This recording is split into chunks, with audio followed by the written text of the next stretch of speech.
வணக்கம் எல்லாருக்கும். Welcome to my channel accounting gateway தமிழில். நம்ம இன்னைக்கு யூனிட் 2 பார்க்க போறோம். 11th ஸ்டாண்டர்டோடது. 11th ஸ்டாண்டர்டோட சிலபஸ்ல இருக்கிற யூனிட் 2 எதை பத்தி சொல்லுதுன்னா books of prime entry. Books of prime என்ட்ரியில ஒரு முக்கியமான concept and topic source documents பத்தி தான் நம்ம இந்த வீடியோல டிஸ்கஸ் பண்ண போறோம். அதுக்கு முன்னாடி இந்த சேனலை இப்ப வியூ பண்ணிட்டு இருக்கிற நீங்க எல்லாரும் நம்ம சேனலை சப்ஸ்கிரைப் பண்ணணும். மறக்காம அந்த பெல் ஐக்கானையும் பிரஸ் பண்ணிக்கணும் நோட்டிபிகேஷன்ஸ்க்காக. வாங்க இப்போ வீடியோக்குள்ள போகலாம். இப்போ நம்ம இன்வாய்ஸ் பத்தி பார்க்கலாம். இன்வாய்ஸ் வந்து எதுக்குன்னா, இது கேஷ் ரெசிப்ட் வந்து கேஷ் பர்ச்சேஸ் கேஷ் சேல்ஸுக்கு, கிரெடிட் பர்ச்சேஸ்க்கு வந்து இன்வாய்ஸ், அவ்வளவுதான். கிரெடிட் பர்ச்சேஸ் கிரெடிட் சேல்ஸ்க்கு வந்து இன்வாய்ஸ் இன்வால்வ் ஆக போகுது, அவ்வளவுதான். ரொம்ப சிம்பிள். இதுல வந்து என்ன பண்ணுவாங்கன்னா, ஜென்ரலா இது வந்து செல்லர் தான் வந்து ரெடி பண்ணுவாரு. 3 காப்பீஸ் ரெடி பண்ணுவாரு. 3 காப்பீஸ் ரெடி பண்ணி ஃபர்ஸ்ட் வந்து பையருக்கு, ரெண்டாவது வந்து கூட்ஸ் எல்லாம் வித் கூட்ஸ், அதாவது கூட்ஸ் அனுப்பும்போது கூடயே அனுப்புறதுக்கு செல்லர் வந்து 3வது காப்பியை ரீடைன் பண்ணிப்பாரு. இன் சிம்பிள் நம்ம எப்படி அண்டர்ஸ்டாண்ட் பண்ணிக்கலாம்னா, credit sales and credit purchase நம்ம பண்ணும்போது இன்வாய்ஸ் வந்து ஜென்ரேட் ஆகுது, அவ்வளவுதான் நமக்கு தெரிஞ்ச இன்ஃபர்மேஷன். நமக்கு தெரிய வேண்டிய இப்போதைக்கு இன்ஃபர்மேஷன் இவ்வளவுதான். இது ரெண்டுத்துக்குமே காமனான ஒரு சில விஷயங்கள் இருக்கு. என்ன அப்படின்னா, லைக் டேட் ஒரே மாதிரி, டேட் வந்து ரெண்டுத்துக்குமே காமன். இதுலயும் டேட் நமக்கு மென்ஷன் ஆகும், இதுலயும் டேட் மென்ஷன் ஆகும். அப்புறம் பார்ட்டிஸ் இன்வால்வ் யாரு, அதுவும் இதுல ரெண்டுத்துலயுமே மென்ஷன் ஆயிருக்கும். அடுத்து வந்து அமௌண்ட் என்ன இன்வால்வ் ஆயிருக்கு, அதுவும். இது இன்கேஸ் அமௌண்ட் வந்து ரிசீவ் பண்ணல, பட் ஃபியூச்சர்ல ரிசீவ் பண்ணுவோம் இல்லையா, பட் அதனால அமௌண்ட்டும் அதுல மென்ஷன் ஆயிருக்கும். அப்புறம் குவான்டிட்டி, என்ன குவான்டிட்டி வந்து நம்ம வாங்குறோம், அதுவும் அதுல வந்து மென்ஷன் பண்ணிருப்பாங்க. ஸோ இது எல்லாத்துக்குமே இது, இந்த 2 ஸ்டேட்மெண்ட்டுக்குமே இது காமன். ஸ்டேட்மெண்ட் என்ன நான் சொல்றது, லைக் ஒரு வவுச்சர், இது ரெண்டுத்துக்குமே வந்து இது காமன். ஸோ இது வந்து கேஷ் ரெசிப்ட் அண்ட் இன்வாய்ஸ் பத்தின ஒரு சின்ன ஒரு ஐடியா உங்களுக்கு கொடுத்துருக்கோம்னு நினைக்கிறேன். உங்களோட புக்ல வந்து நல்ல ஃபார்மேட் வந்து நல்ல ஒரு எக்ஸாம்பிளோட உங்க புக்லயே இருக்கு. ஸோ நீங்க அதை பார்க்கும்போது இதை ரிலேட் பண்ணி நீங்க அண்டர்ஸ்டாண்ட் பண்ணிக்கிறதுக்கு உங்களுக்கு உபயோகமா இருக்கும். இப்போ அடுத்த சில சோர்ஸ் டாக்குமெண்ட்ஸை பார்க்கலாம் வாங்க. இங்க நம்ம பார்த்துட்டு இருக்கிறது வந்து டெபிட் நோட்டும் கிரெடிட் நோட்டு பத்தியும். கிரெடிட் நோட், டெபிட் நோட்னா என்னன்னு ஃபர்ஸ்ட் புரிஞ்சுக்கலாம். டெபிட் நோட்னா என்னன்னா, பையர் ரிட்டர்ன்ஸ் த கூட்ஸ். அதாவது நம்ம ஒரு கூட்ஸ் வாங்கியிருக்கோம், அந்த கூட்ஸ்ல வந்து ஏதோ சம் ஃபால்ட், டேமேஜ், இல்லை நம்ம கேட்ட மாதிரி டிஸ்கிரிப்ஷன் இல்லை, எதுவாக வேணாத ரீசன் இருக்கலாம். அப்போ வந்து பையர் வந்து ரிட்டர்ன் பண்றாரு கூட்ஸை செல்லருக்கு. அப்போ என்ன பண்ணுவாரு, கூட்ஸ் அப்படியே அனுப்பாம அது கூட ஒரு நோட் ஒன்று ரெடி பண்ணுவாரு. அந்த நோட்டு தான் டெபிட் நோட். அந்த நோட்ல என்னென்ன எழுதியிருக்கும், என்னென்ன பர்டிகுலர்ஸ் இருக்குன்னு அப்புறம் பார்க்கலாம். முதல்ல buyer prepares the note and sends it to the seller for acceptance. அந்த கூட்ஸ் அனுப்பும் போதே அந்த செல்லருக்கு அதை அக்செப்ட் பண்ணிக்கிறதுக்காக ஒரு நோட் ஒன்று எழுதி அனுப்புறாரு. இதெல்லாம் நான் அனுப்பியிருக்கேங்கிற மாதிரி அதுல ஐட்டம்ஸ் வந்து அதெல்லாம் எழுதியிருப்பாங்க. அந்த நோட் பேரு தான் டெபிட் நோட். இந்த டெபிட் நோட்டை என்னன்னு கூப்பிடுறாங்க, டெபிட் மெமோன்னு கூப்பிடுறாங்க. டெபிட் மெமோ இது ஜென்ரலா 2 காப்பீஸ் ரெடி ஆகுது. 2 காப்பீஸ் ரெடி ஆகிறதுல 1 copy is sent to the seller. ஒரு காப்பி செல்லருக்கு போயிடுது, இன்னொரு காப்பி பையரே ரீடைன் பண்ணிக்கிறாரு. ஸோ ஒரு காப்பி செல்லர் வச்சுக்கிறாரு, செல்லருக்கு அனுப்பிடுறாரு, இன்னொரு காப்பி வந்து பையரே ரீடைன் பண்ணிக்கிறாரு. இதுக்கு கிரெடிட் நோட்டுக்கும் என்ன ஒரு சம்பந்தம், ரிலேஷன் அப்படின்னு பார்த்தா, கிரெடிட் நோட்டு பத்தி இப்ப பார்க்கலாம். கிரெடிட் நோட்டு வந்து செல்லர் ப்ரிப்பேர் பண்றாரு. இந்த டெபிட் நோட்டை அவர் ரிசீவ் பண்றாரு, கூட்ஸும் ரிசீவ் பண்றாரு. Seller prepares on return of the goods. Seller வந்து ஒரு நோட்டை ரெடி பண்றாரு. அந்த நோட்டை வந்து அக்செப்ட் பண்ணிட்டேன், உங்களுக்கு நான் இந்த அமௌண்ட் வந்து டியூ, நான் வந்து உங்களுக்கு கொடுக்கணும், ஐ ஓ யூ ஸ்டேட்டிங் த அமௌண்ட் ஓடு, நான் வந்து இந்த அமௌண்ட் உங்களுக்கு கொடுக்குறேன் அப்படிங்கிற மாதிரி ஒரு நோட்டை அதோட அட்டாச் பண்ணி திரும்ப வந்து யாருக்கு அனுப்புறாங்க, பையருக்கே அனுப்புறாங்க. அந்த செல்லர் ப்ரிப்பேர் பண்ணி பையருக்கு போகுது. இது கிரெடிட் நோட். இந்த கிரெடிட் நோட்டை கிரெடிட் மெமோன்னு நம்ம கூப்பிடுறோம். இது ரெண்டுக்கும் காமனா என்ன இருக்கும், இப்போ வந்து பையர், இது டெபிட் நோட் வந்து யார் ப்ரிப்பேர் பண்றா, பையர் ப்ரிப்பேர் பண்றாங்க. ப்ரிப்பேர் பண்ணும்போது அதுல என்ன காமனா இருக்கும், ரெண்டுத்துக்குமே என்ன காமனா இருக்கும், குவான்டிட்டி, மெயினா குவான்டிட்டி ஆஃப் த கூட்ஸ்.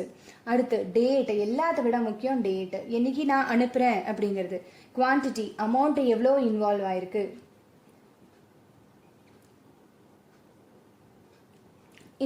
இந்த மாதிரி பர்டிகுலர்ஸ் சிக்னேச்சரு, அட்ரஸ், பார்ட்டிஸோட பேரு, இந்த மாதிரி பர்டிகுலர்ஸ் ரெண்டுத்துக்குமே காமன்.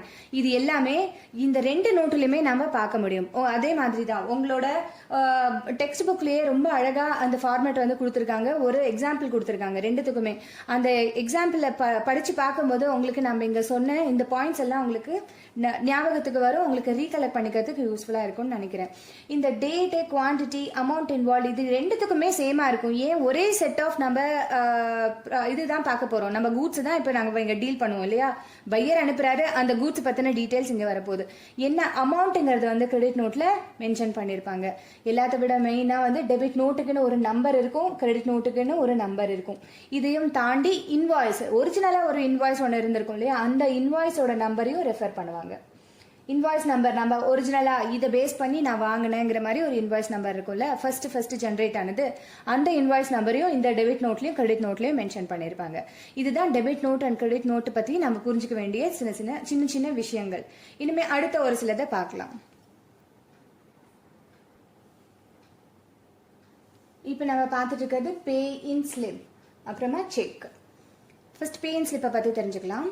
பே இன் ஸ்லிப் அப்படின்னா என்ன அப்படின்னா, நம்ம நிறைய தடவை பேங்க்குக்கு போயிருப்போம் இல்லையா. பேங்க்குக்கு போகும்போது நம்ம டெல்லர் கிட்ட கேஷ் வந்து கொடுத்து டெபாசிட் பண்ணும்போதோ இல்லைன்னா கேஷ் வந்து செக்கு கொடுக்கும்போதோ நம்ம வந்து ஒரு ஸ்லிப் மாதிரி ஒன்று வந்து நம்ம டீட்டெயில்ஸ்லாம் எழுதுவோம். அந்த ஸ்லிப்பு பேர் தான் பே இன் ஸ்லிப். அந்த ஸ்லிப்பு எதுக்காக அப்படின்னா, அந்த ஸ்லிப்பு வந்து என்னன்னு சொல்றாங்க, டெபாசிட் ஸ்லிப்னு சொல்றாங்க. Cash R check is deposited in bank. அது அந்த டைம்ல டெல்லர் கிட்ட நம்ம சில பர்டிகுலர்ஸ் எழுதி அந்த பே இன் ஸ்லிப்பு கூடயே கேஷையும் சேர்த்து டெல்லர் கிட்ட கொடுப்போம். அந்த ஸ்லிப்பு பேர் தான் பே இன் ஸ்லிப். அந்த ஸ்லிப்பை என்னன்னு கூப்பிடுறாங்க, டெபாசிட் ஸ்லிப்னு சொல்றாங்க. மெயின் பார்ட், அது ஒரு பெரிய பார்ட் மாதிரி இருக்கு. அந்த main part is retained by the banker. அதுல பர்டிகுலர்ஸ்லாம் எழுதியிருக்கும், அது என்னன்னு சொல்றேன்.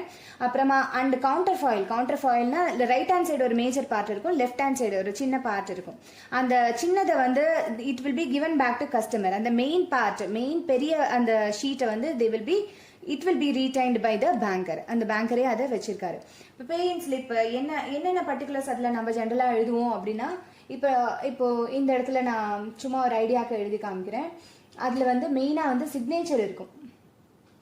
ஃபர்ஸ்ட் யார் டெபாசிட் பண்ணுறாங்களோ அவங்களோட சிக்னேச்சர். அமௌண்ட் வேர்ட்ஸ்லேயும் இருக்கு, நம்பர்ஸ்லேயும் எழுதியிருக்கும். அடுத்து மூணாவது டேட், எல்லாத்த விட டெபாசிட் பண்ணுற அந்த டேட். நெக்ஸ்ட் ரொம்ப இம்பார்ட்டண்ட்டான விஷயம் என்னன்னா, பேங்கர் வந்து டினாமினேஷன், பேங்கரோட சைன் இந்த சிக்னேச்சர்ல வந்து போத் டெபாசிட் பண்றவரோட சைனும் தேவை, அந்த ரிசீவ் பண்ற அந்த டெல்லர் அவரும் சைன் பண்ணிருப்பாரு. ஸோ டெல்லரும் சைன் பண்ணுவாரு, லைக் இங்க பேங்கர்னு நம்ம மென்ஷன் பண்ணிக்கலாம். பேங்கரும் சைன் பண்ணிருப்பாரு, நம்ம டெபாசிட் பண்ற அவங்களும் நம்ம சைன் பண்ண வேண்டியதா இருக்கும். So this is depositor and this is banker. And ரொம்ப முக்கியமாக என்னன்னு சொன்னேன், அமௌண்ட்டு வேர்ட்ஸ்லையும் இருக்கணும், நம்பர்லையும் இருக்கும், டேட்டு, அப்புறம் ரொம்ப முக்கியமாக டினாமினேஷன் எழுதியிருக்கணும். டினாமினேஷன்னா நம்ம வந்து இப்போ 100 rupees எவ்வளோ நம்ம கொடுத்துருக்கோம், 500 rupees எவ்வளோ கொடுத்துருக்கோம், அந்த மென்ஷன் பண்ணுற அந்த நம்பர்ஸ், டினாமினேஷன் நம்பர்ஸ் வந்து மென்ஷன் பண்ணுறது ரொம்ப ரொம்ப இம்பார்ட்டண்ட்டாக அவங்க ஃபீல் பண்ணுவாங்க. அதில் வந்து ஆக்சுவலாக அது எப்படி இருக்கும்னா, 2 ஸ்லிப்பு மாதிரி இவ்வளோ பெரிய ஸ்லிப்பாக இருக்கும். இங்கே விசிபிலிட்டி கரெக்டாக இல்லாததால் நான் வந்து இந்த சைடில் எழுதுகிறேன், அப்புறமா நான் ரப் பண்ணிக்கலாம் இதை. ஸோ இந்த இடத்துல வந்து எழுதுகிறேன். இது வந்து இந்த மாதிரி ஒரு பெரிய ஸ்லிப்பாக இருக்கும். ரைட் சைடு லெஃப்ட் சைடு இந்த இடத்துல வந்து கிழிக்கிற மாதிரி ஒரு சின்ன இது கொடுத்துருப்பாங்க. ஸோ இந்த சைடு வந்து it is given to customer, இந்த சைடு வந்து it is retained by the banker. இந்த இதுலேயும் காமனாக அந்த டெபாசிட் பண்ணுறவரோட பேர் எல்லாமே, பேர், அமௌண்ட்டு, டேட்டு, அப்புறம் டினாமினேஷனுக்கு ஒரு பார்ட் இந்த இடத்துல இருக்கும். அந்த மாதிரி எல்லாமே இங்கே சிக்னேச்சருக்கு கொடுத்துருப்பாங்க, இந்த இடத்துலையும் ஒரு சிக்னேச்சருக்கு கொடுத்துருப்பாங்க. அந்த மாதிரி இந்த பார்ட்ஸை வந்து கட் பண்ணி இவங்க கிட்ட கொடுத்துருவாங்க, கஸ்டமர் கிட்ட. இந்த பார்ட்ஸை வந்து பேங்கர் ரீடைன் பண்ணிப்பாரு. இதுதான் நம்ம பே இன் ஸ்லிப்பை பற்றி தெரிஞ்சுக்க வேண்டியது. இப்போ ரொம்ப முக்கியமாக செக்கு பற்றி நம்ம இப்போ பார்க்க போகிறோம். செக்கு யூஸ்வலாக எப்போ வந்து பேங்க் வந்து தன்னோட கஸ்டமருக்கு யாரெல்லாம் தங்கிட்ட அக்கௌண்ட் வச்சிருக்காங்களோ எல்லாருக்குமே பேங்க் வந்து ஆஃபர் பண்ணுவாங்க இந்த செக் புக்கை கொடுக்கறதுக்கு. செக் புக்குன்னா என்னன்னா, அந்த நம்பர் ஆஃப் லீவ்ஸ் சேர்ந்தது, நிறைய செக்ஸ் எல்லாம் சேர்ந்தது ஒரு செக் புக். ஸோ ஒரே ஒரு செக்கு பற்றி நம்ம இப்போ பார்க்குறோம். நம்பர் ஆஃப் லீவ்ஸ் நிறைய இருக்கும், 50s இருக்கும், அதுக்கும் தாண்டி இருக்கும். ஸோ செக் புக்கு வந்து ஒவ்வொன்றும் வேரி ஆகும். தனக்கு எப்படி நெசசிட்டியோ எப்படி தேவையோ கஸ்டமர்ஸ் அப்படி கேட்டு வாங்கிப்பாங்க. இப்போ செக்குன்னா என்னன்ட்டு பார்க்கலாம். செக்குன்னா என்ன, பேங்க்ல நம்ம வந்து அக்கௌண்ட் வச்சிருக்கோம், அந்த அக்கௌண்ட்ல இருக்கிற நம்ம ரூபாயை வித்ரா பண்ணணும். அதுக்கு நிறைய வழி இருக்கு. அதுல ஒரு வழி தான் செக். ஏடிஎம்ல எடுக்கலாம், பேங்க்குக்கு நேரா போய் கவுண்டர்லயே எடுக்கலாம், அந்த மாதிரி எல்லாம் பண்ணலாம் இல்லையா. அதுல ஒரு மெத்தட் செக். நம்ம பர்பஸ்க்காகவும் எடுத்துக்கலாம், இல்லைன்னா வேற யாருக்காரு கொடுக்கறதுக்காகவும் எடுத்துக்கலாம். ஸோ இந்த செக்கை நம்ம எழுதலாம். ஃபர்ஸ்ட் என்ன காரணம்? வித்ரா பண்றோம், வித்ரா கேஷ் ஃப்ரம் பேங்க். ரெண்டாவது, bank is directed to pay the specified amount. அந்த செக்கில் ஒரு அமௌண்ட் ஒன்று மென்ஷன் பண்ணியிருக்கோம். அந்த செக்கில் எழுதியிருக்கிற அந்த அமௌண்ட்டை பேங்க் இஸ் டைரக்டட், நாம பேங்கை டைரக்ட் பண்றோம், நீங்க பே பண்ணுங்க on my behalf, on customers behalf. Customer சொல்றாரு நீங்க இந்த அமௌண்ட்டை இவங்களுக்கு பே பண்ணுங்க அப்படின்னு சொல்றாரு. அது ஓன் பர்பஸுக்காகவும் இருக்கலாம், இல்ல அந்த செக்கை யாரோட பேர், நம்ம யாருக்கும் கொடுக்க வேண்டியவங்களோட பேர் எழுதிருந்தா அவங்களுக்கும் பேங்க் வந்து பே பண்ணும். So bank is directed to pay the specified amount mention to the person mentioned in the cheque. யாரோட பேர் அதுல எழுதியிருக்கோ அந்த பர்சனுக்கு பேங்க் வந்து பே பண்ணிடுறாங்க நம்மளோட சார்பா. இதுக்கு ரொம்ப அவசியமானது ரெக்கார்ட் ஸ்லிப். ரெக்கார்ட் ஸ்லிப் ஒவ்வொரு செக் புக்லயும் ஒரு லீஃப் ஒன்று அட்டாச் பண்ணிருப்பாங்க, ஒரு பேப்பர் ஒன்று அட்டாச் பண்ணிருப்பாங்க. அந்த பேப்பர் பேரு ரெக்கார்ட் ஸ்லிப். அந்த ரெக்கார்ட் ஸ்லிப் எதுக்காக மெயினா அப்படின்னா, நம்ம யாருக்கு செக் கொடுத்தோம், cheque amount, name of the person, நம்ம யாருக்கு கொடுத்துருக்கோம் அதை எழுதிக்கிறதுக்கு.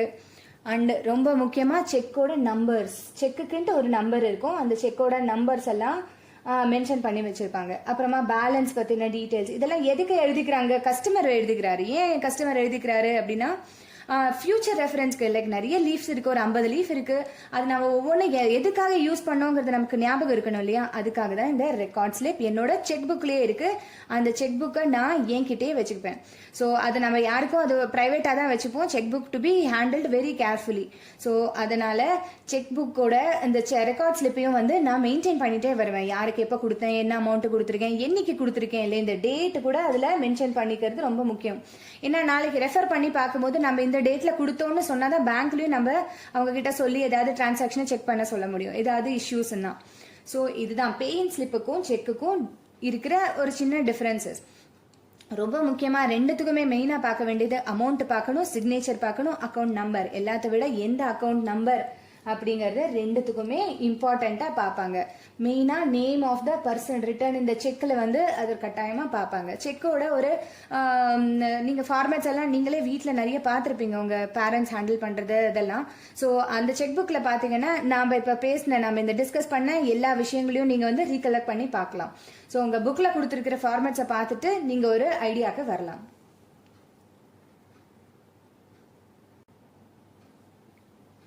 இதோட நம்ம சோர்ஸ் டாக்குமெண்ட்ஸை வந்து பார்த்து முடிச்சிட்டோம். அடுத்தது நம்ம பார்க்க போறது வந்து double entry system. Double entry system எவ்வளோ முக்கியமான ஒரு கான்செப்டுங்கிறது வந்து நான் உங்களுக்கு சொல்ல வேண்டியதில்லை. ஏன்னா இதை பேஸ் பண்ணி தான் இனிமே நம்ம பார்க்க போற எல்லா சாப்டர்ஸுமே இருக்கும். டபுள் என்ட்ரி சிஸ்டம் தான் நம்ம இனிமே வந்து டீல் பண்ண போறோம். இதை பத்தி தான் தெரிஞ்சுக்க போறோம். இனிமே வர எல்லா வீடியோஸையும் நீங்க மறக்காம பாருங்க. அதுக்கு முன்னாடி நம்மளோட சேனலை சப்ஸ்கிரைப் பண்ணிக்கோங்க. மறக்காம அந்த பெல் ஐக்கானை பிரஸ் பண்ணிக்கோங்க. அடுத்த வீடியோ டபுள் என்ட்ரி சிஸ்டம் பத்தினது. இந்த டபுள் என்ட்ரி சிஸ்டம் ரொம்ப இம்பார்ட்டன்டான concept. Not only exam point of வியூலேருந்து மட்டுமே கிடையாது. இதை வந்து யாரெல்லாம் அக்கௌண்ட்ஸை பற்றி தெரிஞ்சுக்கணும் அப்படின்னு நினைக்கிறாங்களோ அவங்க முதல்ல தெரிஞ்சுக்க விரும்புறது அண்ட் தெரிஞ்சுக்க வேண்டிய ஒரு விஷயம் டபுள் என்ட்ரி சிஸ்டம். வாங்க, உங்களை கூடிய சீக்கிரமே அடுத்த வீடியோவில் சந்திக்கிறோம். தேங்க்யூ ஃபார் வாட்சிங்.